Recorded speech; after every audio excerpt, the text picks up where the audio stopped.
vueltas, baby, dando vueltas, baby. Contigo sí, ay, matando de nada. Voy contigo, ay, matando de nada. Contigo sí, ay, matando de nada. Voy contigo, ay, matando de nada. Contigo sí. Oke guys, hari ini kita dari 3 mau ke kebun nilam di Sumedang. Lokasinya nggak jauh dari penginapan kami yang di Al Kahfi ini. Yuk ikutin kepesan kami. Hari ketiga. Hari ketiga guys. Oke.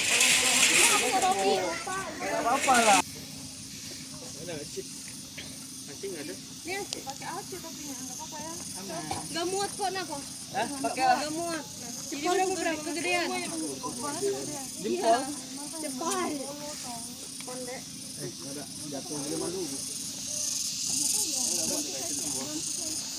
Masuk. Konsepnya adalah mereka ini kan diperbanyak oleh stek.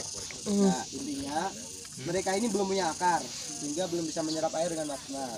Makanya harus dikurangi penguapannya dan juga intensitas matahari. Makanya ada 2 layer lapisan untuk pembibitan.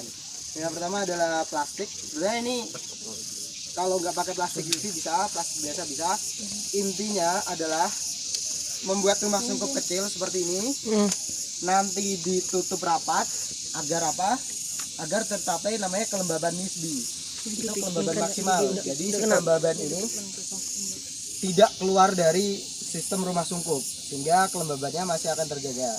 Nah, ketika kelembaban masih terjaga, maka daun itu masih bisa segar. Daun yang segar itu nanti sebagai penarik air ke atas untuk proses fotosintesis dia. Nah, sebenarnya musuh dan kawannya dari pembibitan adalah matahari. Musuhnya ketika dia terlalu intens atau terlalu panas, maka si daun ini akan melakukan penguapan terlalu cepat sehingga si tanaman akan layu. Ketika tanaman layu, maka dia tidak bisa menyerap air maksimal. Makanya si rumah pembibitan ini harus diberi namanya paranet. Bisa paranet, bisa naungan. Jadi untuk misal ini ke petani ya, itu nggak harus membuat rumah bibit yang seperti ini. Ini sudah terhitung mewah rumah bibit. Tapi nanti bisa, semisal rumah sungkupnya aja, kasih bambu sekitar 1 meter segini, langsung tutup, bisa. Atau mungkin kalau biar lebih gampang di 2 meter, tapi nggak usah pakai ini, pakai bambu bisa. Atau nanti di bawah pepohonan bisa, karena agroforestry kan. Nah, misal di sana ada kakao mungkin ya, mungkin kalau petani banyaknya kakao. Kakao nanti buat rumah sungkupnya di bawah kakao gitu. Itu sinar matahari harus tetap masuk, cuma dengan intensitas yang sudah lebih rendah. Seperti itu ya. Bawah sawit boleh. Asalkan jangan terlalu full tertutup ya. Karena kan si tanaman ini butuh fotosintesis untuk membuat akar baru. Nah, jadi konsep dari pembibitan ada seperti itu. Jadi nanti untuk di lapangan, karena mungkin teman-teman nanti sebagai chance maker kan bekerja dengan petani. Kalau buat rumah bibit seperti ini mungkin petani nggak bakal punya uang. Nah, intinya saya minta Bapak tempatnya itu ternaungi, bagus, jadi tanamannya nggak cepat layu gitu. Intinya seperti itu. Nah, ketika umur sudah sekitar 1 bulan, si tanaman itu udah mengeluarkan akar, maka si plastik ini harus dibuka agar apa? Dapat cahaya matahari lebih banyak. Nah, jadi biar fotosintesis dia lebih kuat. Kemudian itu namanya adalah proses hardening atau pengerasan. Jadi si tanaman ini dikenalkan dengan lingkungan sebenarnya yang akan mereka hadapi nantinya. Jadi kalau ditutup terus mungkin tanamannya akan tumbuh, cuman dia lemah. Ya, misal kayak contohnya mungkin anak-anak orang luar negeri kan kalau ke Indonesia makan sate di pinggir jalan langsung sakit perut, karena mereka nggak biasa makan makanan yang kurang higienis. Seperti itu. Tapi karena kita orang Indonesia, jadi ya makan di mana aja oke lah, asalkan nggak ke tempat sampah kan. Intinya kayak gitu. Jadi kita bisa lebih survive di mana-mana. Intinya seperti itu. Nah, untuk pembibitan mungkin Eko kemarin udah melakukan pembibitan ya? Kalau pembibitan kemarin sih Mas Haji ya spesifik misalnya, cuma saya ada ikut juga. Oh, ikut ya. Berhasil berapa persen? Sekitar 85 sampai 90. Oh ya. Nah, persentase yang baik untuk pembibitan itu harus ditekan di bawah 10%.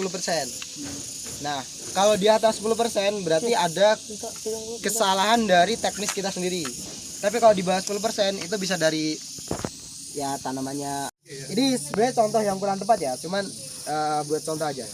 Nah, untuk tanaman ketika ambil stek pucuk ini karena udah ada sampingnya ya, jadi nah nanti mungkin sampingnya akan pendek.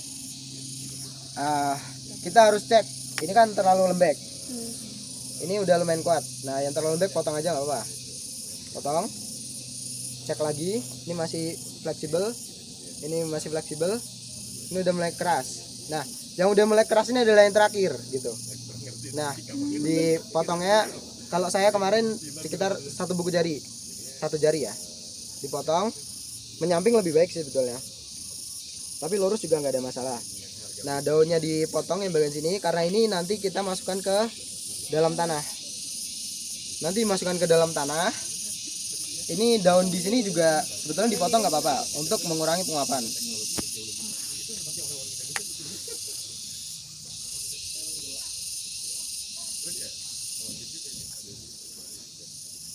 Nah dipotongnya seperti ini. Jadi sekitar 3 buku. Nanti 1 dimasukkan atau bisa 2 buku dimasukkan ke dalam. Tapi kemarin kayaknya saya 1. Nah untuk merangsang pertumbuhan kita pakainya roton F. Kalau teman-teman gak ada roton F nanti bisa cari di YouTube cara membuat perangsang akar alami gitu. Itu ada bahan-bahannya. Nanti kalau nggak salah pakai jamu-jamuan lah. Saya kurang hafal. Tapi kemarin kita pakai roton F. Nanti dioles ke roton F, dimasukkan ke tanah. Nah, cara memasukkannya ke tanah itu teman-teman gali seperti ini, terus dimasukkan, ditekannya jangan terlalu kuat, tapi yang penting dia bisa berdiri. Kenapa seperti itu? Agar tanahnya itu tidak terlalu keras. Ketika tanahnya keras, si akarnya ini akan sulit tumbuh. Bisa jadi faktor kematian dia. Kayak gitu. Setelah ditanam, disusun, disiram, baru ditutup.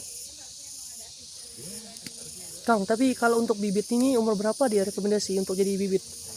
Umur bernilam? 6 bulan. 6 bulan ya? Ya, tanaman Kalau 6 bulan. lebih dari itu bagus gak?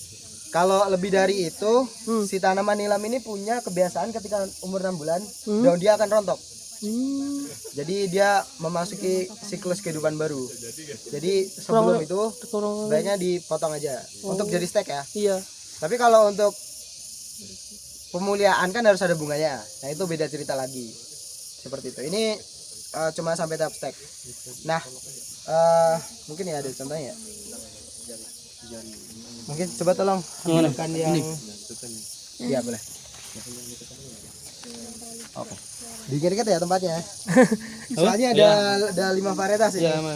Jangan sampai tertukar. Coba yang P2 aja deh. Yang paling ujung P2. Ini ya. Iya. Oke. Nah, ketika dipotong di pucuknya, dia akan memunculkan tunas samping. Jadi dia sudah memulai pertumbuhannya dari 2 tunas. Oke ya. Paham kan? Ini sebenarnya terlalu panjang sih. Mungkin jangan terlalu panjang ya, karena nanti dia akan merimbun ke sana. Nah, itu jadi dia bisa lebih rimbun karena dia memulainya dengan 2 tunas. Seperti itu. Ini pemotongan yang di awal tadi, Kak? Ya. Yang pas awal pucuknya dibuang. Ini kan dipotong nih. Iya. Nah, ini ada tunas kanan kiri kan? Oh, iya. Jangan dipotong. Oke. Tumbuhnya 2. Karena nanti dia akan memunculkan 2. Jadi percabangannya akan lebih banyak. Jadi dia akan lebih cepat untuk merimbun. Seperti itu.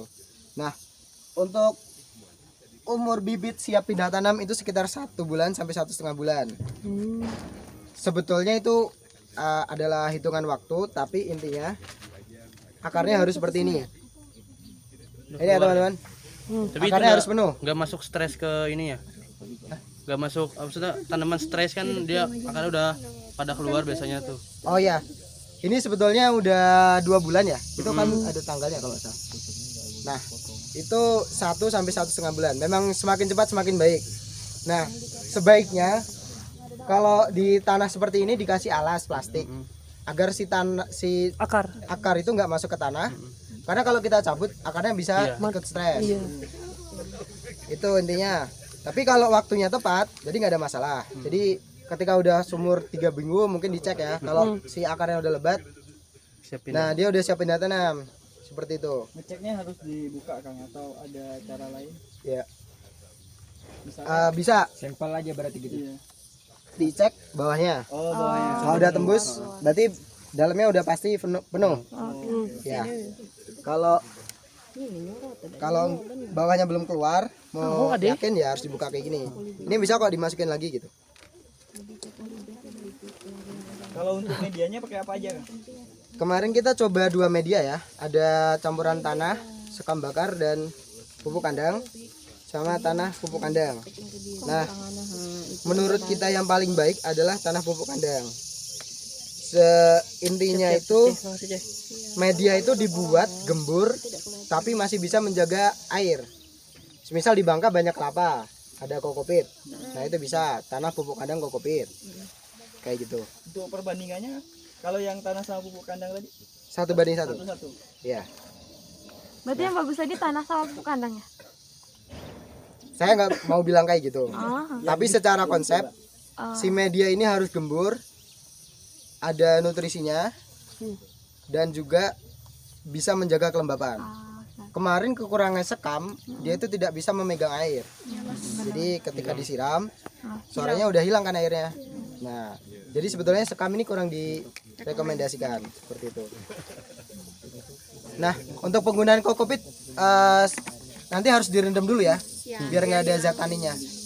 Nanti karena zat tanin itu bisa membunuh tanaman. Intinya seperti itu.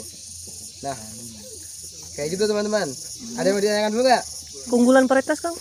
Oke, keunggulan varietas. Teman-teman lihat gak daunnya beda-beda semua? Iya. Nah, itu tolong dihafalin biar nggak ketipu nanti. Coba yang paling gede yang mana? P2. Ini deh. Ini depan. Nah, ini N9. Yang baru. Ini dari bibit kultur jaringan. Ukurannya dulu cuma segini. Tapi di umur 2 bulan udah ngalahin abang-abangnya kan. Kayak gitu. Nah, nomor 2 yang paling besar yang mana? P2. Nomor 3 yang mana? Tapak itu tuh. Bisa sidik galang, bisa lok semame kan? Kalau nggak salah. Itu lok semame ya? Atau tapak tuan? Tapak tuan ya. Cara ngebedanya gimana kan? Ini ada nama ini? Enggak, kau gak ada nama gimana? Ada nama nih. Iya. Kita ke di lapangan nih nggak tahu nih bentuknya seperti apa gitu. Sekarang daunnya beda nggak? Beda. Hafalin satu-satu. Mau dibawa pulang nanti ambil satu-satu nggak apa-apa. Tapi yang di lahan ya, jangan di sini ya. Nanti takut stres. Dibawa pulang. Aman gitu Kang. Kang, kalau keunggulan penyakit Kang. Yang ini varietas apa? Iya, foto. Itu kan ada namanya kan? Nah, Lok Sumawe. yang tahan penyakit gimana? Yang ngasilin PA paling besar Kalau PA sebetulnya lebih ke pasca panen ya. pasca panen Ya, ya. penentu utamanya. Oh, Kalau varietas itu lebih ke jumlah panennya. Semakin rimbun kan semakin banyak. Jadi hasil panennya lebih banyak. oh hasil panen yang banyak belum menentu hasil PA-nya lebih tinggi. Kalau pasca panennya tidak tepat sama penyulingannya nggak tepat, PA-nya nggak keluar nanti. Oh, jadi berarti penentu PA bukan dari proses dia selama dia tumbuh diberi nutrisi atau Itu bisa. Tapi faktornya lebih dikit. Nah, itu buat mempertahankannya itulah. Kalau pakai kokopit doang kan mungkin tetap lah gitu dia tuh kekurangan air. Karena di kebun sendiri kalau seminggu tuh cuma berapa kali nyiram lah karena airnya. kalau pembibitan Kira memang lagi mencatat. dicek. Jangan sampai kering. Oke, pembibitan. Kalau pas di lapangan Rapi cacan guys. Kering. Kecuali Relax. pohonnya udah sebesar ini. Nah, dia sudah mulai bisa hidup mandiri. oh, Kalau 1-2 bulan pertama, mereka memang harus banyak siram. oh. Jadi itu Varietas mengurangi P2. pekerjaan teman-teman. Seperti itu. Paling bagus. Nanti kalau semisal ke petani, tolong Nomor satunya. Ini musim hujan kapan? Sembilan yang Kemarau kapan? Ini 9 turun keluar varietas. Panen itu lebih baik ketika musim kemarau. Jadi si tanaman Ini itu P1 turunan dari P2. padat, P1 dulu berarti apa P2 dulu? P1 dulu. Oh, berarti P1 dulu. Ketika pengerjaan pemanen Setelah diturunkan lebih bagus dia. Lebih unggul. seperti itu. Dan daunnya lebih kecil. Ini apa namanya satunya, Kak? Dia sebenarnya lebih mirip kayak yang itu sih. Oh, sidikalang. Satunya lagi apa itu? Maxi? Loximoy. Dia sama-sama tinggi. Satunya sana? N9 yang ujungnya apa lagi? Atau yang 9 semua yang ujung beda media aja. Oh, berarti N9, Loximoy, Loximoy, Sidikalang, sidikalang. Tuan, Oh. Amoy. Nah, inilah yang magang. Terus sama Bang Adit. Bang Adit. Dari 4 ya? Iya dari Unpad. Semester berapa? semester 8. Mantap. Teknologi industri pertanian. Oh iya. Ya, semoga nanti lulus bisa masuk PT Air. Amin. Iya. Agak ini. Teman saya yang ada di Sulawesi Tengah itu ketika melakukan survei dia selalu bawa form, namanya adalah kelas kesesuaian lahan. Jadi ketika datang ke petani dia akan cek, oh dia di posisi ini, termasuk dia bawa pH meter namanya. pH meter tuh alat wajib karena itu nanti dicek. Jadi pH nilam itu antara 5 sampai 7 kalau nggak salah ya. Nah nanti cek. Kalau semisal di bawah itu berarti harus ada perlakuan. Di atas itu juga harus ada perlakuan. Termasuk Bangka kan banyak tambang timah ya. Nah itu nanti harus dicek ya. Itu kelas kesusahan lahan. Jadi ingat ya yang harus dicek kelas kesusahan lahan, iklim untuk perencanaan. Jadi harus science based decision. Nah kalau tanah sendiri itu paling bagus andosol sama regosol. Andosol itu ya tanah yang warna coklat paling enak. Kalau selain itu ya berarti perlu perlakuan tambahan. Kalau bangga kan beda tuh. Hah? Pak Jaya ya. Ikan Pak ini Hasan. Oh ya, Hasan ya. 3 sampai 5 kalau di Bangka. Iya. Masih satu kolega. Satu holding. Nah, itu dibuka perlahan atau langsung kan ada tujuan kita kan. Tahu ya. Kan. Tapi Jadi kalau umur 1 bulan memang udah Kalau banget. dikecam Jadi membuka sedikit-sedikitnya itu mulai dari umur 2 minggu buka sedikit, nanti tutup lagi sampai umur sebulan nanti buka full. Karet nilam, Tapi disesuaikan sama kondisi tanaman ya. iya tahun depan Ini tapi bukan tahun ini. proyek baru. acuan waktu tuh sebetulnya tepat nggak tepat lah. Karena tepat itu karena hasil budidaya orang yang dibuat ke waktu. Tapi kalau di lapangan memang harus cek kondisi tanaman seperti itu. Kira-kira seperti itu ya teman-teman. Oke. Silakan. Ini pernah nggak pembibitan enggak, ini kan pembibitan seni nursery ya kan. Ya. Kalau jadi di salah satu di SH lagi ngebibit pisang juga bang, petaninya kebanyakan sudah Pisang apa tuh? menanam. Nah, metode yang mereka gunakan adalah Megang buat project nih bang sama pisang. Kombinasi jadi nanti ke depan sama sari gitu enggak? nggak di polybag Kombinasi karena jadi. menurut mereka kalau di polybag selalu membawa Buat pembibitan aja itu. petani kan Itu gitu kan. punya Terus yang kedua mereka PIC-nya beda, membuka tapi. lahan dan Kalau ini kan cara bang. penduduk menggunakan cup Kalian ini memang nilam nih memang ke arah ini ya, kayak monokultur aja gitu, nggak ada dikombinasi ke cabe gitu. Samping-sampingnya. Kalau sekarang ini monokultur. Sari gitu. Iya. Betul, berarti kita lanjut ke lahan ya. Terus? Karena kita melakukan itu juga. Ini kan bahan percobaan. Sebelum itu kuis yang mana P2? Nih. Tuh. Nih. Gak usah basa-basi tunjuk. Kalau ngotakin lagi bukan hanya gitu. Taruh lagi. Lagi ini pada salah. Ya, balikin. Hadiahnya apa berarti? Gak ada Pik, mati Pik, nanti dibawa ke Bali Pik. Hadiahnya nanti jargon lagi kita. Itu bukan hadiah aja. Dia boleh ambilin cup di gerbang nggak? Cup, ya. Cup plastik. Let's go, kita langsung ke kebun. Kira. iya man udah dari kemarin man. Terjadi.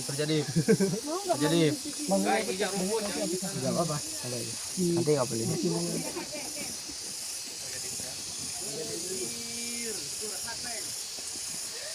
Ayo semangat, semangat, semangat. Baik guys, ini kebunnya nggak jauh, mungkin bersampingan. Apa Pik? Namanya Pik? Lok semua ya kata dia. Lok semua ya kata Fikri. Karena Loksomo itu maksudnya ada Aceh samping aku. Aduh, woi, aduh, kenapa ini kawan kita? Terlalu bersemangat. Mana Selomo? Losmawi. Pada Selomo. Culin.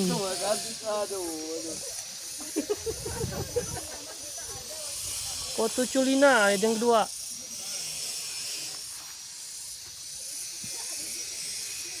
Inilah guys kebunnya, ini masih kebun percobaan juga. Foto dulu ya kakak-kakak. Mas Pat nggak ikut?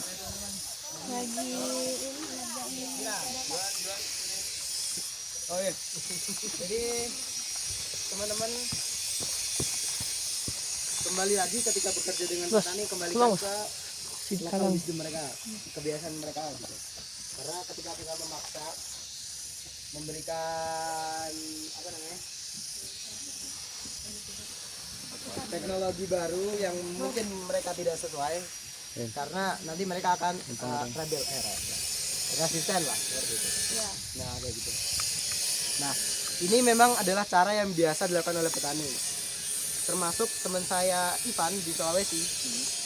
Dia kerjaannya itu beli bibit dari orang, dikasih ke petani, petani tanam sendiri. Dan hampir semua petani itu tanam dengan cara yang dijelaskan sama Vira. Jadi si bibit itu dipotong, daunnya dikurangin seperti ini. Kalau di sini malah kemarin saya coba ekstrim, ditinggalkan 2 daun di atas dan itu tetap hidup. Nah karena apa? Karena kalau di nursery kan kita pantau, cuman kalau di sini kan nggak bisa kita pantau. Jadi semakin sedikit daun bukan semakin baik ya, lebih baik gitu. Tapi jangan sampai habis juga. Tetap sisakan ini cabang-cabangnya gitu. Nah caranya ya biasa aja.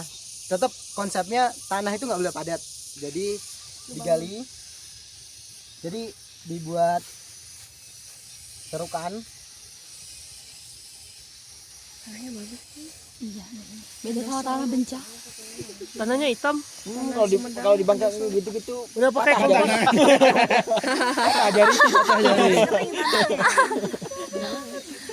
bisa 1 buku, bisa 2 buku yang dimasukkan ke tanah. Mereka sama-sama hidup. Nah, tapi ada beberapa varietas tuh yang jarak antar bukunya tinggi sama ada yang pendek. Nah, kalau ini kan tinggi, jadi 1 buku juga nggak apa-apa. Itu juga nggak apa-apa. Biasanya 2 sampai 3 buku. 2 buku sih. Soalnya masuk tanaman dapat 4 bukan 2. Kata Pak Dayat. Ini potong Seperti ini. Tinggal tutup aja. Nah, tapi masih ada cekungnya ya. Baru dimasukin tanamannya. Nanti baru ditutup.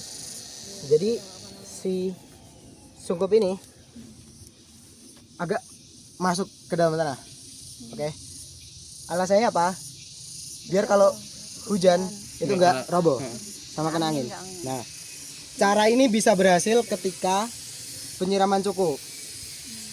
Nah, kalau 1 hektar gimana caranya biar penyiramannya cukup? Hujan. Hujan. Jadi cara ini baik dilakukan ketika musim hujan. Nah, ketika sudah pindah ke musim kemarau, berarti teman-teman sudah harus mulai menyiapkan pembibitan. Nah, nanti tolong dihitung ya, kalau pembibitan kan 1 bulan. Misal target penanamannya kapan gitu dan lain sebagainya. Nanti kan harus dibuat jadwal. Seperti itu.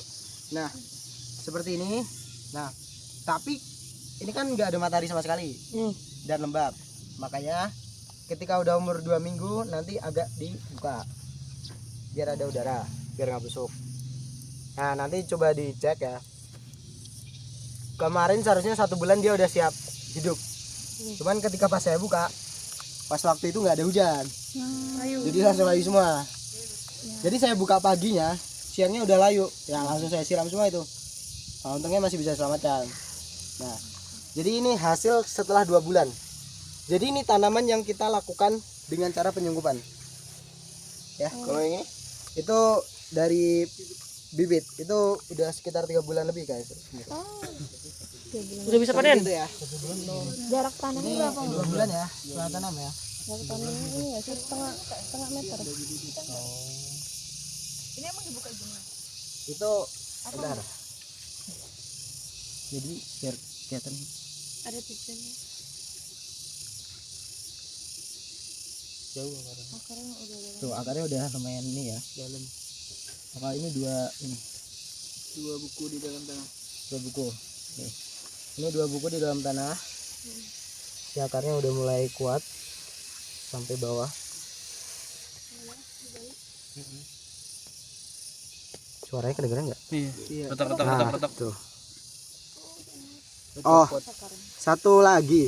Jadi si akar itu paling banyak dia akan muncul dari ujung sama buku-buku dari sini. Nah, jadi si ini jangan terlalu pendek karena nanti dia bisa cepat membusuk. Cuman jangan terlalu jauh karena dia munculnya dari sini gitu. Gitu. Jadi ini adalah tempat untuk menginduksi pertumbuhan si akarnya. Intinya kayak gitu ya. Saya sebenarnya kalau kerja dari petani konsepnya seperti itu, tapi nanti untuk teknis lapangannya harus disesuaikan ya dengan kemampuan mereka masing-masing. Kira-kira seperti itu. Nah, jadi cara seperti itu bisa lebih cepat. Nah, kalau mungkin kalau petani yang dekat kota cari kayak gini gampang. Cuman kalau pegunungan gimana? banyak juga apa? Nah, ini daun. Petani suka minum torpedo. Oh, banyak. Oh. Berarti aman ya. Pirang pakai pelupa pisang. Itu Juan pelakunya. Informasi lainnya. Ya, aku Jadi kasusnya di kayak nutup Sigi, Sulawesi Tengah itu ada banyak petani pegunungan. tujuannya tuh biar Ya, coba itu. 1 hektar lahan ada berapa populasi tanaman? 20.000. Kalau 1 kali 1 berarti 10.000 tanaman. Cari 10.000 botol kayak gini mana? Ngupah ke pabrik. Ngupah aja. Kami ngupah biasanya. Susah. Cari ke tukang rosok. Betul. Kalau ada 100 petani yang mau nanam, Habis. Enggak ada. rebutan kan ini barang jadi kan? Iya. Nah, itu bisa pakai pelepah pisang. Pelepah pisang itu ditekuk jadi 2, nah jadi rumah-rumahan. Pelupa sawit. Tapi bisa pelepah sawit. Yang penting nggak panas kan? Iya, yang penting itu kayak daunnya juga yang awet kan. Ya. Tutup apa tuh? Daun rambutan. Nah, kalau ada perbedaan seperti itu ya berarti bertani itu intinya harus sering dilihat. Harus ditengok, jangan ditinggal. Aku kangkang. Jadi kalau misalnya ini tadi berarti kalau misalnya sistemnya sama kayak gini, umur di steknya harus 6 bulan juga. Iya, tanaman steknya 6 bulan juga. Tapi kalau misalnya di petani bencana umur 3 bulan sebenarnya udah bisa katanya untuk stek, bukan untuk panen ya, untuk iya. stek. Udah tinggi itu gimana? Ya, kalau memang bisa ya udah nggak apa-apa. Berarti Nanti teman-teman chance maker tugasnya adalah mencatat. Karena itu adalah local wisdom yang nanti bisa dijadikan SOP untuk kedepannya. Nah, misal umur 3 bulan dipotong atasnya, itu malah bagus kan? Karena jika dia dipotong akan merangsang sampingnya. Tapi nanti mungkin kalau Vira ngecek ke petani, mereka tuh motongnya harus stek pucuk sama jumlah batang kuatnya luas. nodanya apa sih? Bukunya itu harus 3 atau 4 gitu. Kayak gitu. Jangan terlalu panjang, jangan terlalu pendek gitu agar mereka berhasil. Untuk memastikan itu. Ini umur 3 bulan juga kalau nggak salah. 3 bulan setengah. Kayak gitu teman-teman. Terus ada istilah lagi tadi kan nyinggung yang waktu apa ya, cuaca di Bangka kan lebih panas. Kayak contoh ini lagi jarang hujan. Ada istilah panen darurat. Karena harusnya misalnya contoh panen di umur 4 bulan atau 5 bulan. Cuman ternyata di umur 3 bulan itu daunnya udah mulai coklat karena terlalu panas. Jadi panen darurat. Itu gimana? Sebetulnya kurang baik karena hasil minyaknya nanti jelek. Oh. Ketika kurang dari 6 bulan. Jadi memang paling baik di 6 bulan. Itu nanti akan hasilnya lebih baik. Kalau nggak salah bilangan asamnya nanti terlalu tinggi kalau terlalu muda tuh. Bilangan terlalu tinggi, pacul alkoholnya rendah. Jadi off spec kan, jadi kurang dari spek. Harganya murah. Jadi solusi lainnya ada nggak? Disiram. Penyiraman. Penyiraman. Iya, disiram. Hektar. Hektar sih namanya. Iya Kang, Jauh ininya. Airnya. mau nanya ini Irigasi ini tetes. kan di sungkup ya. Ya. Tujuannya untuk apa? Pemulsaan. Oke. Iya, sungainya garing. Oke teman-teman. Jadi kalau teman-teman lihat ini ada jerami ya di atas ini ya. Pertama. Jadi ketika bedeng ini ditinggal selama 3 hari, apa yang terjadi Adip? Rumputnya udah penuh. Oh, Jadi mau nggak mau kita harus pasang mulsa. Ini adalah salah satu kejadian yang saya miss bagi agronomis. Nggak expect bahwa pertumbuhan rumputnya itu sangat cepat. Ini kalau nggak salah baru 1 minggu kemarin dibersihkan. Lihat tahu. Udah kayak gitu. Nah, paling baik sih memang pulsa plastik hitam perak. Cuman itu kan pasti mengeluarkan uang. Nah, nanti ya kalau balik lagi ke petani bisa pakai ini atau petaninya sering-sering bersihin kayak gitulah. Intinya kayak gitu. Nah, cuman kalau buat kebun bibit nanti harus setup kebun bibit ya, buat stok bibit ya, biar nggak beli dari sini lagi. Ya, oke. Itu pakai mulsa. Oke. Nah, terus bahan organik yang ditambahkan ke dalam tanahnya, ini kemarin kita pakai 1 lubang 5 kg pupuk kandang. Jadi pertumbuhannya bagus. Seperti itu. Untuk berapa kali tanam? Sekali. 1 lubang di pupuk dasar. Nanti kalau ada ini, kalau mau tanam lagi kita tambahin pupuk kandang di atasnya, POC dan sebagainya. Bang, mau nanya juga Bang, kalau seandainya tanahnya kering kan, tanahnya kering, cuma untuk menahan kadar airnya biar lembab terus pakai ampas tandan sawit itu bisa nggak? Bisa. Kalau yang udah hancur sih, bukan yang baru jadi ampas. Kalau Iya, memang udah hancur gitu. Ya, jadi kan sistem intinya mulsa itu menutupi tanah biar tidak ada penetrasi matahari sehingga menginduksi gulma tumbuh. 1, 2, menutupi tanah biar tidak kena matahari, biar nggak ada penguapan dari tanah. Nah, tanahnya jadi lembab. Itu kan dilakukan juga di sawit kan? Iya. Ampas tandan sawit itu digelontorkan Ya, gitu di kan? sekitarin sawit. Mungkin ya itu nanti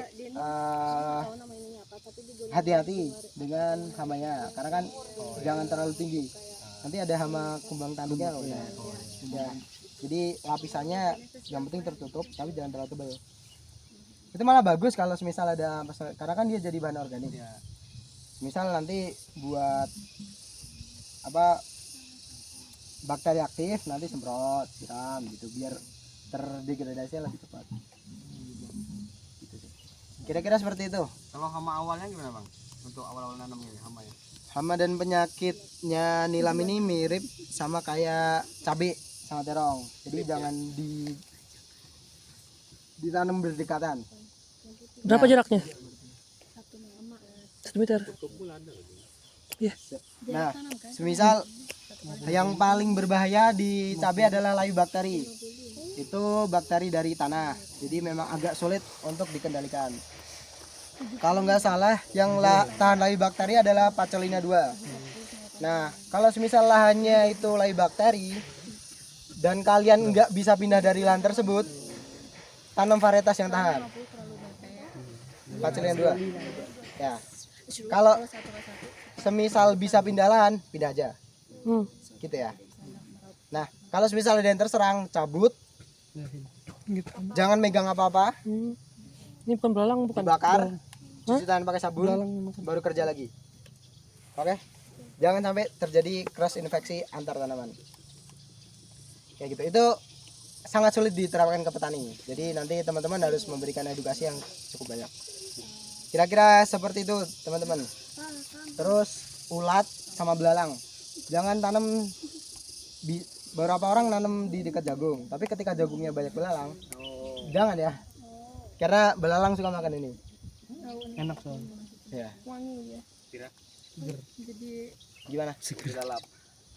Kalau kombinasi bagus tanaman apa Kang? Kayak misal kayak gini. Tumpang sari. Oke. Iya. Oke, karena teman-teman memang ditujukan untuk agroforestry ya. Jadi tanaman nilam ini bisa jadi tumbang sari, bisa jadi tanaman selah. Tanaman selah, semua tanaman pepohonan bisa. Mau di sawit kek, mau di kakao, mau di pisang. Asalkan tetap kasih jarak dari tanaman utamanya, tetap kena matahari. Kira-kira seperti itu sih kalau mau jadi tanaman selah. Terus cengkeh itu banyak dilakukan sama petani. Ya kalau misal petani punya kakao harga lagi turun. Kemarin sih ada di Sigi ya. Saya mau tebang aja kakaonya mas. Saya mau ganti sama nilam semua. Jangan. Harga nilam juga naik turun. Takutnya ketika ganti nilam mereka udah mati kan.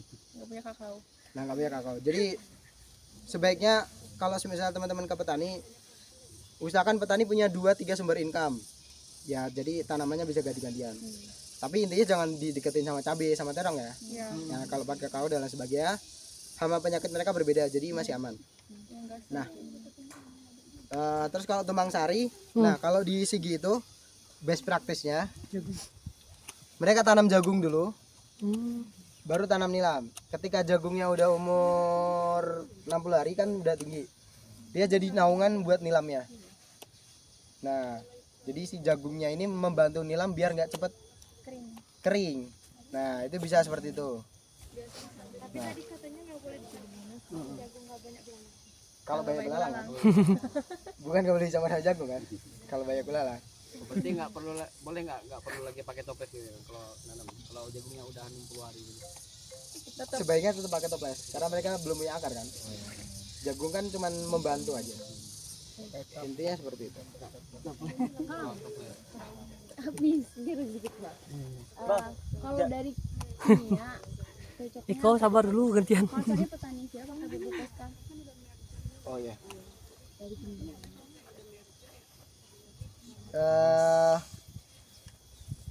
Jadi teman-teman nanti coba cek ya kegunaan nitrogen, fosfor, kalium. Nitrogen itu baik untuk pertumbuhan daun. Fosfor baik untuk batang, memperkuat batang. Kalium untuk buah. Nah, Ponska bagus untuk memperkuat batangnya, tapi dia tetap butuh nitrogen. Jadi tetap ada campuran seperti itu. Enggak, dia pakai gini kata dia beliau tuh Ini pakai pupuk apa, Bang? Dari kandang. Kandangnya hijau dia. saya mau coba yang ini yang khusus ada postel karungnya warna putih. Udah jadi bentuk tanah sih. Oh, Ternyata kata dia itu dibuat kompos, bal. Ada tuh pupuknya di situ.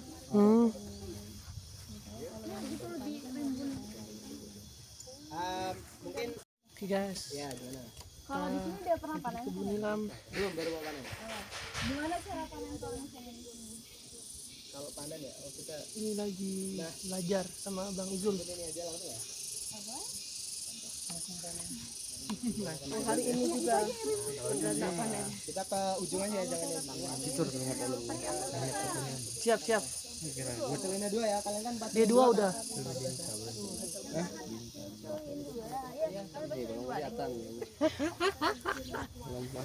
Halo YouTuber gitu mana? Di lapangan ada namanya nilam batik. Udah tahu kan? Bercak-bercak ya? Ya, Ada motifnya yang ditutup. nah, itu. Nah, Itu bukan kekurangan N ya lebih ya. bukan, itu memang mutasi genetik. Itu secara N gitu ya. secara apa namanya? Secara ini ini ada mutasi juga nih. Tuh, gedenya beda kan? Iya. 1 meter. Baru tahu juga. Ada tuh yang bawah juga gede-gede Kang. Ada yang gede-gede. Antara gulma atau Enggak. asli ya? Nyambung ya? Tuh. Ini kalau subur bisa segede ini. Kalau gak subur ya kecil. Ya itu tadi yang makanya saya tanya tentang Seperti yang apakah itu bakalan mutasi genetik Kayak di Bangka dan bukan ya? bisa menyebabkan varietas baru gitu dari kecil. Iya kan? Misalnya Mirip. ada yang bilang ternyata lebih daunnya ini pertumbuhannya lebih bagus gitu, lebih gede-gede gitu. Ya itu bisa terjadi dan memang mekanisme seperti itu. Cuman karena kita produksi agak dihilangkan sih, tidak terlalu diperhatikan. Karena kita ingin keseragaman kan. Kayak gitu. Jadi sebenarnya kalau yang besarnya anomali gitu tidak diharapkan. Kalau produksinya bagus Bagus ya lah itu. oke. Kalau nggak bagus berarti tidak diharapkan. Ya. Intinya kayak gitu. Ini mau buat oleh-oleh boleh. Diresin gitu. Wangi tau di gini. Gak mau. Iya digini-gini aja. Wangi gitu. Dibuat herbarium tau nggak herbarium? Keren kan? Nah ini Ini teman-teman ya, batang utamanya nilam ini. Nanti sebesar ini ya. Kalah kasih ya. Lagi lebar tanganku gitu. Ya. Nika sebagai dia pipi lebay. Dikumpulin, diikat. Nah, Yang disisain batang utama doang. nanti dipisahkan batang utama ini sisakan sama 3 sampai 4 batang yang menjulang ke atas. Itu untuk pertumbuhan. Nah, paling baik menggunakan gunting. Ya. Karena kalau pakai sabit dia akan mengganggu akar. Ketika nyabit gini kan goyang. Kayak gitu. Semisal petani memang nggak bisa pakai gunting, diasah dulu ya, setajam mungkin. Jadi ketika narik itu halus gitu. Boleh pakai ini sih. Walaupun agak sakit pinggang. Sebaiknya agak Rusak jaringan. soalnya kalau dipotek ini contoh ya dipotek ya. Kalau pakai cutter boleh dah. Iya kalau pisau Tapi lebih efektif. bisa aja sih. Kan cara panennya lebih enak tentu nih. Kan petani kan Orang tanah meli penting ya tadi ya. ini tuh Bukunya dia kan kuat lah. Tapi rame cutter. Agak lama. agak elastis. Enggak langsung ini. Terus nanti lukanya juga besar. Jadi buat masuk hamanya kurang ini. Kalau rata-rata perumpun itu biasanya dapat berapa kilo? Targetnya 2 kilo. Targetnya bagusnya 2 kilo. Jadi nanti 1 hektar semisal 2 kilo bisa menghasilkan 80 kg minyak sampai 100 kilo. Atau berapa? 2 kilo per hektar. Berapa bulan hektar? 2 kilo basah ya. 2 kilo basah. Nanti dikeringkan susut menjadi 25%. Kuis dadakan. Kalau semisal 1 rimbun 2 kilo, 1 ton berapa? 1 hektar berapa ton panennya? 1 rimbun 2 kilo 1 hektar. 20 ton. Jangan berapa dulu? 1 kali 1. Oke, 1 kali 1 berarti 10.000 kali 2 20 ton. 2 ton aja sih. 2 ton. 20.000 kilo berapa ton? 20 ton. Iya 20 ton. 20 ton. 20 ton. 20 ton. Kalau nemennya susut jadi 25%, 25% berarti sisa 5 ton. 5 ton.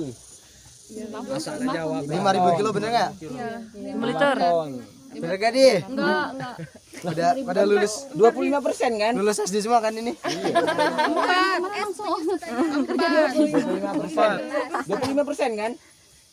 Ya, jadi 25%. Jadinya 25%. Jadi 25%. Penyusutannya 75% berarti kan? Ya, betul. Nah, udah 5 ton berarti. 5 ton. 5 ton. Rendemen minyaknya 2%. 2%, 5 ton dari 2% itu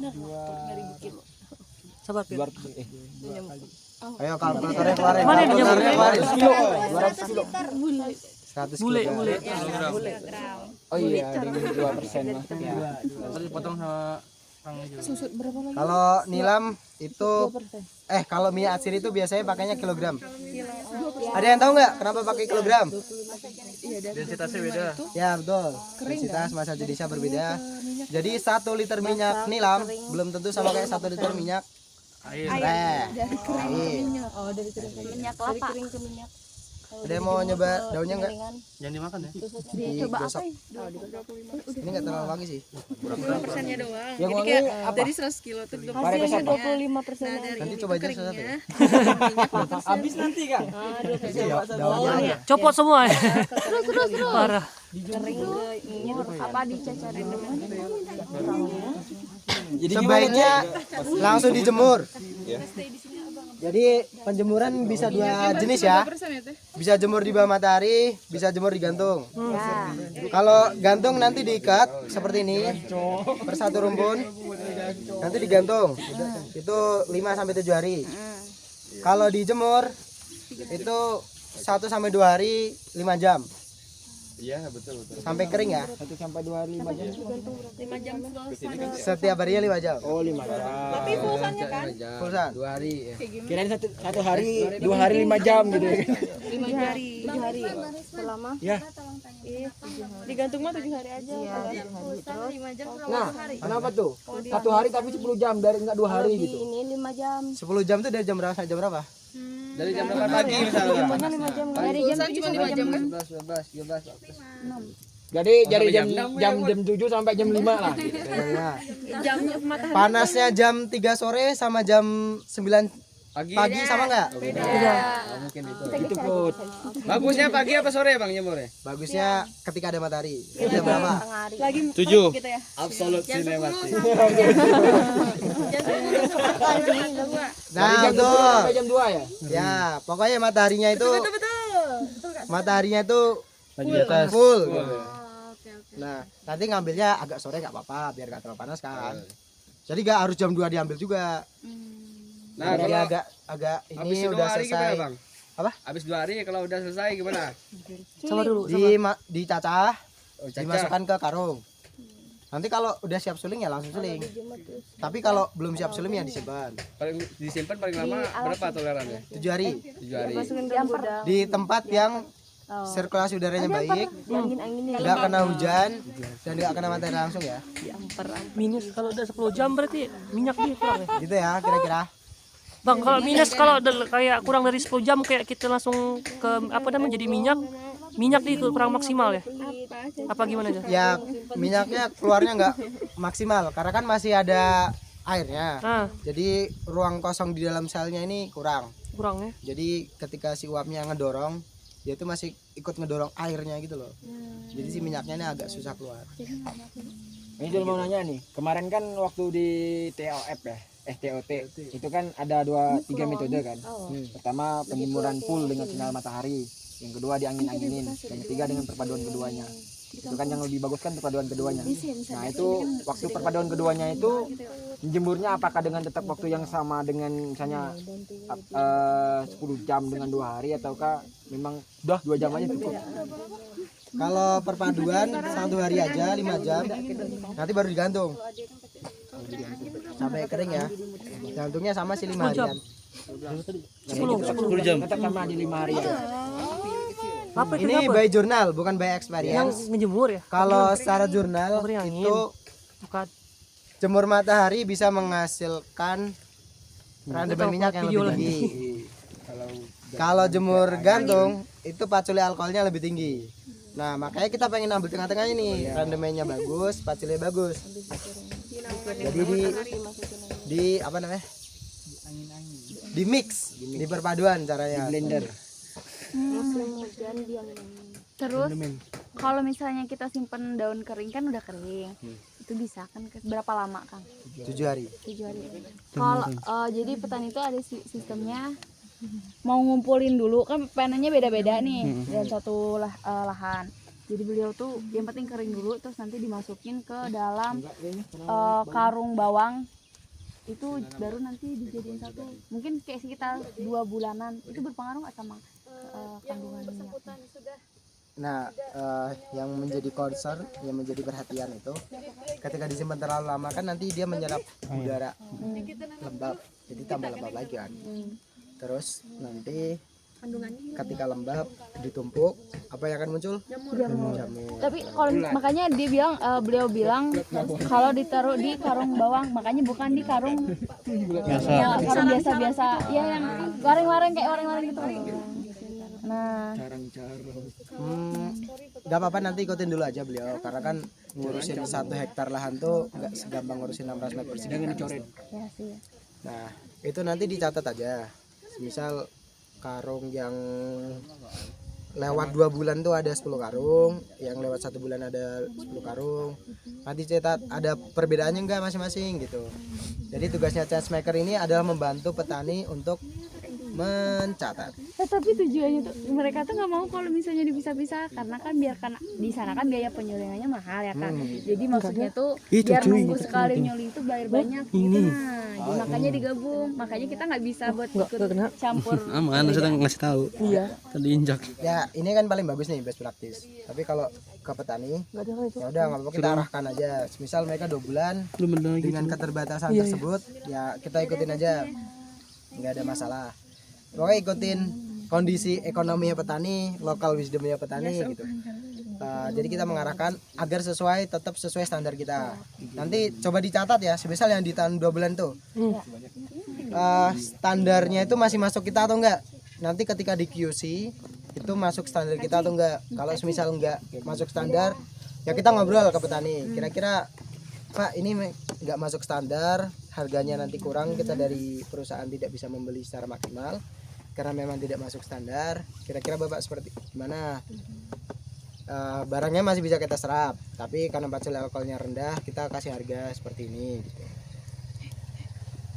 Atau enggak, jangan bilang pacul alkoholnya rendah sih, kalau diajarin sama itu karena pacul alkoholnya segini, itu cuman bisa kita kasih harga segini, tapi ketika Bapak nanti ngikutin SOP kita bisa dinaikkan, nanti harganya bisa lebih baik kayak gitu. Kalau di pembelian di lapangan itu kan Mas, apa namanya, kita kan nggak tahu nih kalau lihat sekilas tuh ini berapa pacolinya, berapa rendemennya, berapa, kan nggak tahu ya kan. Jadi itu apakah ada alat yang memang kita cek atau kita harus ngecek secara by line? Ya, nanti disimpan ya sampai Jogja ya, nanti kita belajar di Jogja. Nanti lihat di YouTube. Bang, tadi aku dengar panen. Nanti lihat di sini. Kayak Fitri biasa nanya udah dijawab 6 bulan masih ditanya lagi. Enggak, kalau tuh beda, kami beda. Kalau kering beda variator. Apa? 5 sampai 7 jari. Ya, pokoknya sampai kadar air 15 sampai 20%. Itu ada alat ya ngeceknya berapa persen. Ada moisture meter, teman kalau di lapangan ya kebiasaan aja. Udah biasa. Ya, maksudnya pegang-pegang aja pakai pacul. Oh, Oh, yang di petani apa sih? Ya. Ini mungkin spill aja. Kalau di lapangan ada namanya lak meter. Sama kalau cek asam pakai titrasi. Nanti tim QC, ada tim QC-nya nggak Pak? Sini nggak ada. Oh ya. Lak meter sama Oh iya, sebentar lagi nyampe. Ada titrasi. Oh, satu lagi. Tahu lak meter apa? Ya. Lak. Ya. Apa? Tolong nanti disimpan ya, keponya sampai Jogja ya. Lux meter. Lak meter. Lak meter. Lak meter nah tipu. tolong semangat si keponya. Ya, Yang mana Kak? kira-kira seperti itu. Ada yang mau ditanya lagi ya? Kang, kenapa ini pakai jalur Kang kalau di sini? Apa memang harus pakai jalur? Oh, ini Iya, bedeng kalau aku dulu. sudah. Gantian dulu. Iya dah. Ya, Sintia dulu. Iya udah. Cewek dulu, Pik. Ini nilam kan Sok. panennya kan 6 bulan biasanya kan awalnya. Nah selain dari lihat waktu panen, ada nggak ciri-ciri khusus yang bisa kita amatin ketika panen nilam? daun paling bawah mulai gugur. Selain itu. Ya itu Itu udah. aja. Biasanya kalau udah gugur langsung panen aja. Selain Karena kan mengingat kalau tanggal sahang berarti tuh ya. Ini ya. Ya. Selain mengingat tanggal berarti daun bawah. Di bawah. PA-nya beda. Ini kan masih hijau semua ya. Tapi petani ada loh Kak yang masih dipanenin. Kan gugur tuh, diambilin. Oh ya, nggak apa-apa kalau mau diambilin. Oh iya. Ya, itu kan nambah kerjaan dia aja. Kalau dia mau ngerjain itu. Ya kayak sayang aja gitu katanya. Kayak sayang. Daun gugur itu masih bisa di ini enggak? Masih bisa diambilin minyaknya enggak? Bisa. Tapi nanti dibersihin dari tanah ya. Ya. Jangan sampai kena Berarti tanah. PA-nya nggak ngaruh banyak. Ya nanti kita coba ya. Kayaknya seharusnya nggak ngaruh ya. Iya sih. Ayo, Pik. Udah tadi udah ditanya, Oh, ya. tinggal dijawab. Kenapa pakai bedengan? Ah. Pertama, karena ini kebun induk. Hmm. Jadi memang harus diberikan treatment khusus. Bedengan ketika tanahnya tinggi, berarti kan dia punya apa namanya daerah untuk pertumbuhan akarnya lebih tinggi. Iya. Ya itu intinya. Terus kita tambahkan sama pupuk kandang 5 kg per lubang tanam. Itu untuk berlaku berapa kali tanam?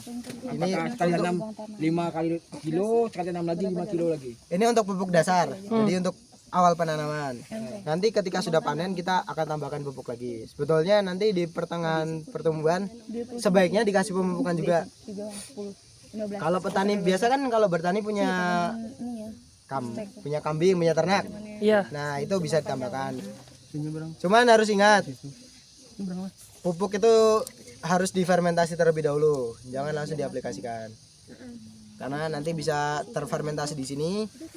Panas akan membunuh tanaman. Gitu.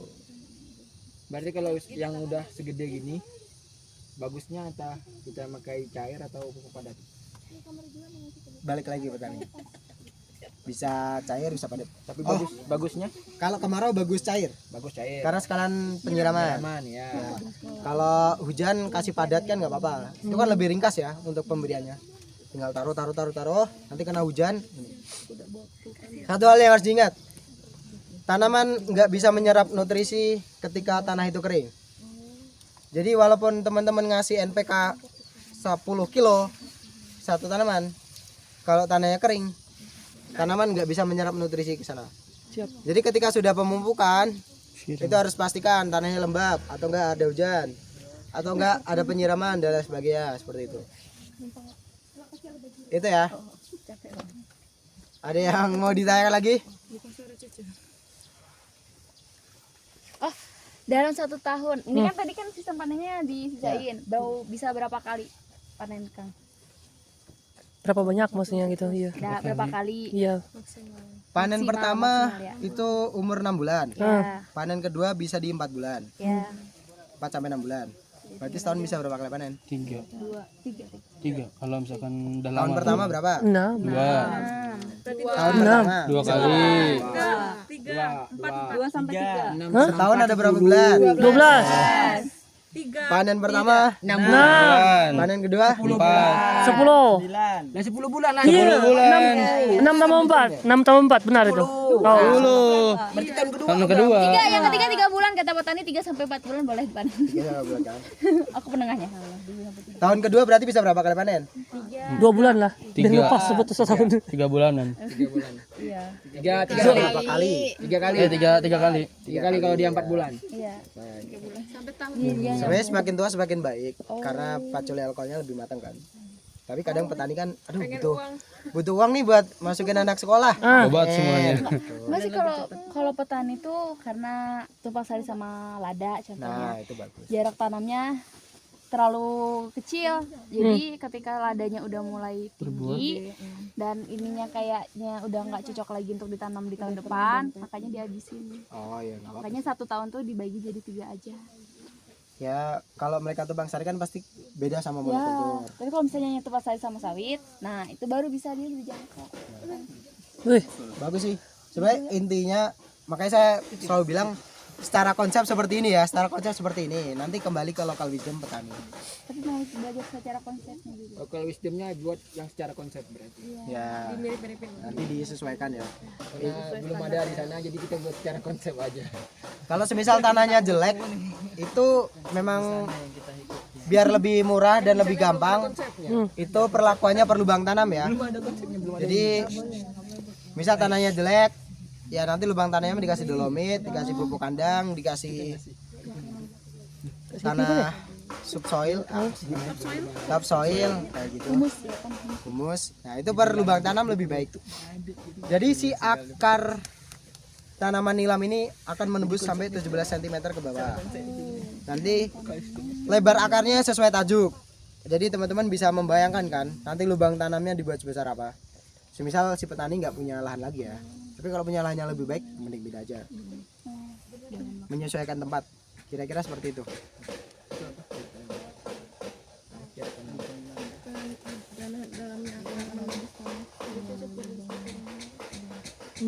Ada yang mau ditanyakan lagi? Oh, berarti di sana udah ada penyulingan? Kalau tani mereka udah tanam? Udah ada, tapi sistem penyulingannya bikin sendiri. Petani dari drum besi. Ya, tapi di dalamnya itu kompleks. Jadi tapi pelatnya tuh drum gitu. Kreatif sih tadi. Apa ya sistemnya tuh? Kukus. Ya, kukus. Kukus pasti. Oh, yang ada Air. saringan pembeda. Ya, pakai kayu bakar. Iya. Yang penting ada saringan pemisahnya sih. Karena ada yang direndam, ada yang dipisah, ada yang pakai steam boiler. Cuman kemarin lagi nyari info apakah ada PA itu minyak cara penyulingan itu mempengaruhi kandungan PA. Ngaruh. Kalau pakai drum itu biasanya masalahnya ada di warna. Dua, ada cemaran besi. Ironnya kan drum dari besi kan. Paling bagus memang pakai stainless steel. Iya. Nah, mungkin ini dari PD Chan nanti. Jadi penyulingan itu sudah kan butuh 1. Kemarin kita hitung ketika ada 200 kilo. Penyulingan kapasitas 200 kilo itu bisa menampung 12 hektar lahan petani. Jadi itu akan beroperasi setiap hari selama 360 hari, 5 hari kerja ya. Kayak gitu. Nah, itu nanti semisal sudah terbentuk komunitasnya, nanti tolong dibuat jadwalnya agar bisa menyuling ganti-gantian kayak gitu. Nah, Itu bagian dari quality control kita. Jadi si minyak itu cemaran besinya itu minim, pacul alkoholnya bisa tinggi karena kita atur kan, tekanan sulingannya, warnanya dan lain sebagainya gitu. Seperti itu community base lah. Itu kalau 200 kilo. Kalau 500 kilo berarti bisa berapa? Apa yang itu?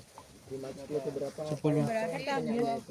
Kalau 200 kilo bisa bisa mengcover 12 hektar. 500 kilo bisa mengcover berapa? Mengcover 35. 24 kali 2 12 kali 2 24 30 berarti. ya sekitar segitu. Kira-kira seperti itu ya teman-teman. Nah itu yang sedang kita kerjakan di Sigi. Kita dari perusahaan memberikan bukan sih, menaruh penyulingan di sana. Nanti petani bayar ke kita sewa. Minyaknya kita ambil. Sewanya bisa potong harga minyak. Bisa mereka bayar. Sewanya berapa? Kemarin 500.000 soal sini. Kali